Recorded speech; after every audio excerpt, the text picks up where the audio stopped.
Forum Honorer Kota Palopo mendatangi kantor DPRD terkait kejelasan status tenaga honorer yang dinyatakan lulus sebagai pegawai pemerintah dengan perjanjian kerja atau P3K paruh waktu setelah mengikuti seleksi P3K tahap pertama. Forum tenaga honorer ini menyampaikan sejumlah tuntutan sebagai aspirasi. Di antaranya meminta kepastian kapan honorer berstatus R1, R2, dan R3 diangkat menjadi ASN penuh waktu. Mendesak DPRD Palopo untuk memberikan alokasi anggaran terkait penyelesaian tenaga honorer R1, R2, R3, serta menunda rekrutmen CPNS hingga seluruh tenaga R1, R2, R3 diangkat menjadi P3K penuh waktu. Selain itu, mereka juga meminta pemerintah mengakomodir tenaga honorer dari sekolah swasta baik itu tenaga pendidik TK, SD maupun SMP. Menanggapi hal ini, Kepala Badan Pengembangan Sumber Daya Manusia Kota Palopo Irfan Dahri mengutamakan mekanisme pengangkatan P3K paruh waktu, yakni melalui metode perangkinan dan diutamakan adalah kategori 2 untuk tenaga teknis. Sementara untuk tenaga pendidik diutamakan P1 atau dikenal dengan R1, R2, dan R3.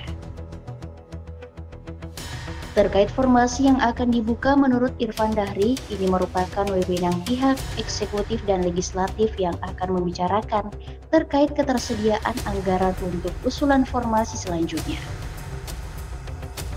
Irfan menegaskan ke depannya tidak ada lagi perekrutan untuk tenaga P3K. Data yang masuk saat ini adalah nama-nama yang akan diangkat menjadi tenaga P3K penuh waktu melalui sistem perangkinan. Proses mekanismenya sudah jelas melalui metode perangkinan dan pengutamaannya itu adalah kategori 2 untuk teknis, R2 baru yang 3. Untuk tenaga pendidikan itu adalah P1 atau R1, R2 dan R3. Terkait dengan jumlah penerimaan atau formasi yang akan dibuka di tahun berikutnya, ini tergantung dari pihak eksekutif dan pihak legislatif yang nanti akan membicarakan ketersediaan anggaran terkait dengan berapa jumlah usulan formasi berikutnya.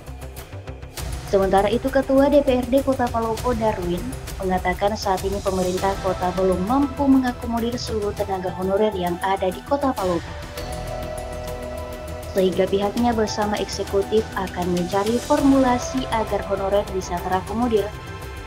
Kemampuan kota sendiri belum mampu untuk mengakomodir secara keseluruhan. Jadi kita akan cari formulanya dengan pihak eksekutif, bagaimana kita bisa mengakomodir, jalan apa yang mau kita bisa tempuh untuk mengakomodir honorer-honorer kita yang ada sekarang ini, baik itu di R1 ataupun di R2. Solusinya kita tunggu dari pihak sebelah seberapa besar kemampuannya untuk mengakomodir berapa yang akan kita akomodir untuk pengangkatan berikutnya. Dari Kota Palopo, Nada Gabrilia, Seruya TV mengabarkan.